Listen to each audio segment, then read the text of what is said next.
Good morning students. मैं doctor Swati Sharma, government college Jaipur से। बच्चों, मैं इस इनऑर्गेनिक केमिस्ट्री के इस वीडियो में पी ब्लॉक के एलिमेंट्स वाला chapter, P block elements chapter continue कर रही हूँ। पिछले वीडियो में हम ग्रेफाइट का स्ट्रक्चर कर रहे थे और एकदम से एब्रप्टली अचानक से बंद हो गया था वीडियो, तो हम ग्रेफाइट के स्ट्रक्चर को कंटिन्यू करेंगे इसमें। बच्चों, ग्रेफाइट हम लोगों ने, जैसे हम जानते हैं और हमने पिछले लेक्चर में सुना भी, कि ये कार्बन का एलोट्रॉपिक फॉर्म है। ये एक काला क्रिस्टलीय पदार्थ होता है। ग्रेफाइट एक काला क्रिस्टलीय पदार्थ होता है जिसमें मेटेलिक चमक होती है, शाइन होती है। इसकी डेंसिटी 2.2 होती है और नॉर्मल टेम्परेचर पर ग्रेफाइट कार्बन का एक स्टेबल एलोट्रॉपिक फॉर्म है, एक स्थायी अपरूप है। ठीक है। ग्रेफाइट और हीरे में साम्यावस्था स्थापित होती है दो टेम्परेचर और प्रेशर के दो सेट्स में। यानी ग्रेफाइट और हीरे में साम्यावस्था होती है, एक तो 300 केल्विन टेम्परेचर और 15,000 एटमॉस्फेरिक प्रेशर पर, और दूसरा इक्विलिब्रियम सेट होता है ग्रेफाइट और डायमंड में। दूसरा जो टेम्परेचर और प्रेशर का सेट है वो है 1500 केल्विन टेम्परेचर और 40,000 एटमॉस्फेरिक प्रेशर। इन दोनों सेट्स पे डायमंड और ग्रेफाइट में इक्विलिब्रियम होती है। ग्रेफाइट से कार्बन परमाणुओं में वियोजन ऊष्मा यानी डिसोसिएशन एनर्जी, यानी ग्रेफाइट से अगर हम कार्बन के एटम्स प्राप्त करना चाहें, यानी ग्रेफाइट का ये जो स्ट्रक्चर है, लेयर्ड स्ट्रक्चर, इसको हम डिसोसिएट करें, तोड़ें, वियोजित करें और हम कार्बन के एटम्स प्राप्त करना चाहें तो कितनी ऊर्जा चाहिए हमें? वियोजन ऊर्जा होती है, ऊष्मा होती है 273 केल्विन पर, यानी नॉर्मल टेम्परेचर पर 170.4 किलो कैलोरी पर मोल। प्रति मोल 170.4 किलो कैलोरी ऊष्मा चाहिए। तो परमाणुओं से कार्बन के यौगिक बनाने में ये जो ऊष्मा है ये ऊष्मा हमें कहाँ काम आती है? जब हम कैलकुलेट करना चाहते हैं कि कार्बन के एटम्स से कार्बन के कंपाउंड्स बनाने में कितनी एनर्जी लगेगी या निकलेगी, वो जब हम कैलकुलेट करना चाहते हैं। दूसरे शब्दों में, कार्बन के कंपाउंड से कार्बन के एटम्स बनाने में कितनी ऊर्जा चाहिए, जब हम ये कैलकुलेट करना चाहते हैं तब ये एक इम्पॉर्टेंट क्वांटिटी होती है, एक महत्वपूर्ण मात्रा होती है। कौन सी? ये 170.4 किलो कैलोरी प्रति मोल ऊर्जा जो चाहिए हमें ग्रेफाइट से कार्बन के एटम प्राप्त करने में। यही ऊर्जा, यही ऊष्मा, यही मात्रा हमें कार्बन के अन्य यौगिकों में से कार्बन एटम प्राप्त करने के लिए गणना करने में सहायक होती है। ग्रेफाइट का जो स्ट्रक्चर है वो यहाँ देखिए, इसके बारे में हम नेक्स्ट स्लाइड में पढ़ेंगे। अब ये देखिए, लेयर्स बनी हुई हैं, रिंग्स हैं, हेक्सागोनल रिंग्स हैं, वो एक 2 डायमेंशन में फैली हुई हैं। फिर एक और लेयर है, फिर एक और लेयर है, फिर एक और लेयर है। ये कार्बन के ग्रेफाइट अपरूप की परती संरचना है, ग्रेफाइट की परत संरचना है। यानी ग्रेफाइट जो है वो, ग्रेफाइट के क्रिस्टल नरम होते हैं, बहुत मुलायम होते हैं और उनकी संरचना पत्र की होती है, फ्लेकी होती है, फ्लेक्स होते हैं, इनकी परतें होती हैं। इसकी परत जैसी संरचना जो हमने पिछले चित्र में देखी थी, पिछले पेज पर, वो होती है प्रत्येक परत में कार्बन परमाणुओं का षटकोणीय जाल होता है, एक नेट होता है, और वो कैसा है? हेक्सागोनल। ऐसा लगता है जैसे बेंजीन की रिंग्स जो हैं वो आपस में एक दूसरे से बहुत जुड़ करके बहुत बड़ी लेयर बना रही हैं। इसमें कार्बन की जो दूरी है वो 1.42 एंगस्ट्रॉम होती है और परतों की आपस में दूरी 3.4 एंगस्ट्रॉम होती है। वापस से पिछली स्लाइड पे देखते हैं कि ये जो कार्बन बॉन्ड लेंथ है 1.42 एंगस्ट्रॉम है, और एक लेयर और दूसरे लेयर के बीच में जो दूरी है वो कितनी देखी थी हमने? 3.40 एंगस्ट्रॉम। तो ये जो 3.40 एंगस्ट्रॉम है वो किसी भी रासायनिक बंध से, केमिकल बॉन्ड से बहुत ज़्यादा है। तो ये परतें जो हैं वो केमिकल बॉन्ड से नहीं जुड़ी हुई हो सकती, क्योंकि केमिकल बॉन्ड होता तो इतनी ज़्यादा दूरी नहीं होती, 3.40 एंगस्ट्रॉम दूरी नहीं होती। तो ऐसा देखा गया कि ये परतें जो है वैंडर वाल्स बलों द्वारा परस्पर जकड़ी रहती हैं। कोवलेंट बॉन्ड थ्योरी के अनुसार ग्रेफाइट में हर कार्बन एटम sp2 हाइब्रिडाइज्ड होता है और हेक्सागन में षटभुजों में ये परमाणु 6 बंधों से बंधे हुए होते हैं। प्रत्येक कार्बन परमाणु का चौथा इलेक्ट्रॉन जो कि बेंजीन रिंग में पाई बॉन्ड बनाने के काम आता था, वो चौथा इलेक्ट्रॉन कक्षक प्रणाली का भाग है। ठीक है, वो इलेक्ट्रॉन जो कि बेंजीन रिंग में क्या करता था, पाई बॉन्ड बनाता था और एक पाई रिंग जनरेट होती थी अंदर, वो यहाँ पे क्या काम कर रहा है, सामान्य कक्षक प्रणाली का भाग बन जाता है। यानी क्या होता है उसका, वो जो है sp2 हाइब्रिडाइजेशन में एक s और 2 p ऑर्बिटल्स काम आ गए। तीसरा p ऑर्बिटल जो है, जो प्योर है, जिसका हाइब्रिडाइजेशन नहीं हुआ, जिसका संकरण नहीं हुआ, उसमें रहता है। और वही इलेक्ट्रॉन दोनों लेयर्स में, 2 लेयर्स होती हैं कार्बन की, 6 बंधों से बंधा हुआ षटकोणीय जो जालनुमा संरचना है, 2 संरचनाओं में उनसे आकर्षण बल उत्पन्न होता है। जिस तल में कार्बन का नाभिक होता है, यानी जिस प्लेन में कार्बन एटम्स सिचुएटेड हैं, स्थित हैं, उसके ऊपर और नीचे सामान्य असंकरित कक्षक होते हैं, p ऑर्बिटल्स होते हैं। आई होप ये स्ट्रक्चर समझ में आ गया होगा। ग्रेफाइट में हर कार्बन एटम के 4 संयोजकता इलेक्ट्रॉनों में से एक के गुण अन्य 3 इलेक्ट्रॉनों से भिन्न होते हैं और इससे क्या होता है कि वो जो चौथा इलेक्ट्रॉन है जो प्योर p ऑर्बिटल में है, वो गतिशील इलेक्ट्रॉन हो जाता है और इसी वजह से ग्रेफाइट विद्युत का सुचालक होता है। अब इसी वजह से प्रत्येक निकट वाले परमाणु के साथ सिग्मा बंध बनाने के पश्चात प्रत्येक कार्बन परमाणु के पास अभी भी एक इलेक्ट्रॉन रहता है जो एक प्रणाली पाई बंध द्वारा युग्मित हो जाते हैं।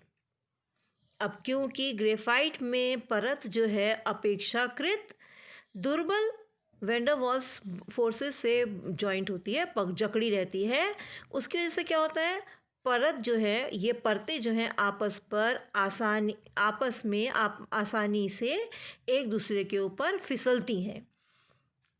ठीक है, एक दूसरे पर सुगमतापूर्वक फिसलना इनका गुण हो जाता है और वही इसके मुलायम और चिकनाहट के लिए रिस्पॉन्सिबल होता है, उत्तरदायी होता है। परतों के मध्य अपेक्षाकृत अधिक स्थान 3.40 एंगस्ट्रॉम होना अन्य पदार्थों को भी उनके मध्य प्रवेश करने देता है। इससे क्या होता है, ग्रेफाइट की सतह अत्यधिक प्रभावी हो जाती है। सूक्ष्म क्रिस्टलीय अवस्था में, महीन क्रिस्टलीय अवस्था में अत्यधिक सतह ग्रेफाइट को उच्च अवशोषण क्षमता प्रदान करता है। मतलब ग्रेफाइट को अगर हम पाउडर कर दें तो जो ग्रेफाइट है हाईली एब्जॉर्बिंग मटेरियल हो जाएगा।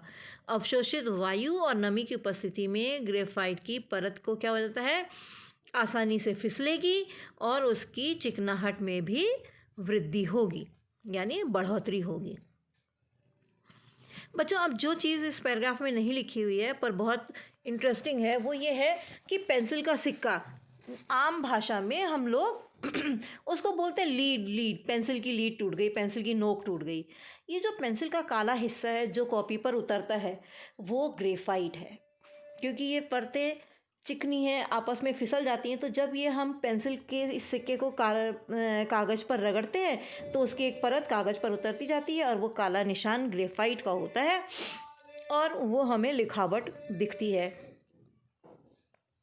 तो पेंसिल का सिक्का लीड या लेड बोलते हैं, लीड बोलते हैं, उसको कहीं लेड मत समझ लेना। वो क्या होता है, वो ग्रेफाइट होता है, जिसकी चारों ओर हम लकड़ी लपेट लेते हैं और हमारी पेंसिल तैयार हो जाती है। चलिए नेक्स्ट चीज़ पढ़ते हैं, सिलिकॉन की संरचना देखें। सिलिकॉन की संरचना आप लोगों ने 12th में पढ़ लिया होगा, ये हीरे के समान ही होती है, हीरे के ही समान। सिलिकॉन भी बहुत कठोर होता है और इसकी संरचना भी हीरे के ही समान होती है। और सिलिकॉन के बारे में हम डिटेल्स में पढ़ेंगे जब हम सेमीकंडक्टर्स पढ़ेंगे। कैसे सिलिकॉन sp3 हाइब्रिडाइजेशन में 4 अन्य सिलिकॉन से जुड़ा हुआ होता है, कैसे इसका 3D स्ट्रक्चर बनता है और क्यों ये सेमीकंडक्टर की तरह बिहेव करता है, इसके बारे में हम पढ़ेंगे। अब हम नेक्स्ट तत्व लेते हैं नाइट्रोजन। नाइट्रोजन जो है वो आप लोगों को इसका सूत्र मालूम है। नाइट्रोजन के बारे में हम आपको प्रैक्टिकल में बहुत समझाते हैं, ये गलती होती है बच्चों। जब हम तत्व लिखते हैं तो उसका जो हम सिंबल लेते हैं, जो हम उसका चिन्ह लेते हैं, वो उसके चिन्ह होते हैं एन। सिलिकॉन का SI, कार्बन का C, फॉस्फोरस का P, नाइट्रोजन का N। पर आप लोगों को जब प्रैक्टिकल में तत्व परीक्षण लिखना होता है, उसमें नाइट्रोजन लिखना होता है, तो आप लोग गलती क्या कर बैठते हो, N2 लिखते हो। हम जो तत्व परीक्षण लिखते हैं तो हमें पता है तत्व के बारे में बात कर रहे हैं, तो तत्व क्या होगा, सिर्फ N होगा। पर जब हम यहाँ पे हमने संरचना पढ़ते पढ़ते N2 की बात कर ली, इसलिए मैं ये विशेष तौर पे यहाँ पे बता रही हूँ। पर जब हम N2 लिखते हैं तो वो क्या होता है, वो नाइट्रोजन का मॉलिक्यूल होता है जो कि द्विपरमाणुक होता है। तो नाइट्रोजन तत्व का सूत्र क्या है, N, और नाइट्रोजन गैस का क्या है, N2। चलिए आगे पढ़ते हैं। नाइट्रोजन जो है वो द्विपरमाणुक अणु बनाती है। नाइट्रोजन गैस है इसलिए बनाती है, आ गया। और नाइट्रोजन कैसा अणु बनाएगा, द्विपरमाणुक, यानी 2 नाइट्रोजन परमाणु जुड़ेंगे तब एक अणु बनेगा। 3 इलेक्ट्रॉन युग्मों की सहसंयोजक 3 इलेक्ट्रॉन युग्मों की साझेदारी होती है कोवैलेंसी में, और नाइट्रोजन के 2 परमाणु एक दूसरे से प्रबल बंधों द्वारा बंध जाते हैं। तो कितने बंध होते हैं 2 नाइट्रोजन परमाणुओं के मध्य, 3 इलेक्ट्रॉन एक नाइट्रोजन परमाणु के, 3 इलेक्ट्रॉन दूसरे नाइट्रोजन परमाणु के आपस में साझा होते हैं, 3 सहसंयोजक बंध बनते हैं और सूत्र बनता है N2। N और N के बीच में 3 सहसंयोजक बंध हैं जो कि 3 रेखाओं द्वारा दिखाए गए हैं।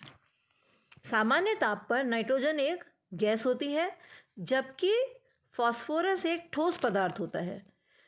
ठोस फॉस्फोरस जो है विभिन्न रूपों में होता है, जिनमें फॉस्फोरस के परमाणु एक दूसरे से एकल बंध द्वारा जुड़े रहते हैं।